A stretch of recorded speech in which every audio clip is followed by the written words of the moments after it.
வேதத்துல யோபு பக்தன் இப்படி அழகான ஒரு வார்த்தையை குறிப்பிடுறாரு.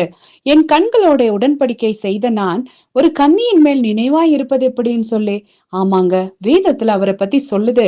அவர் உத்தமனும் சன்மார்க்கனும் தேவனுக்கு பயந்து பொல்லாப்புக்கு விலகுற ஒரு நீதிமானா இருந்தான்னு சொல்லி.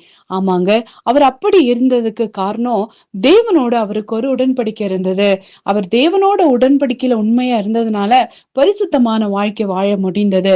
இன்னைக்கு நிறைய பேரோட வாழ்க்கையில பரிசுத்தமா வாழ முடியல.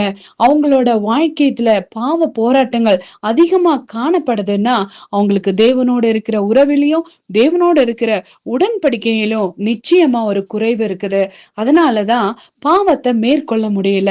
ஆனா யோபு பக்தன் போல தேவனோடு உள்ள உறவுல நம்ம சரியா இருந்தோம்னா, தேவனோடு இருக்கிற அந்த உடன்படிக்கையில நம்ம சரியா இருந்தோம்னா, எந்த ஒரு பாவத்தையும் நிச்சயமா நம்ம மேற்கொள்ள முடியும்.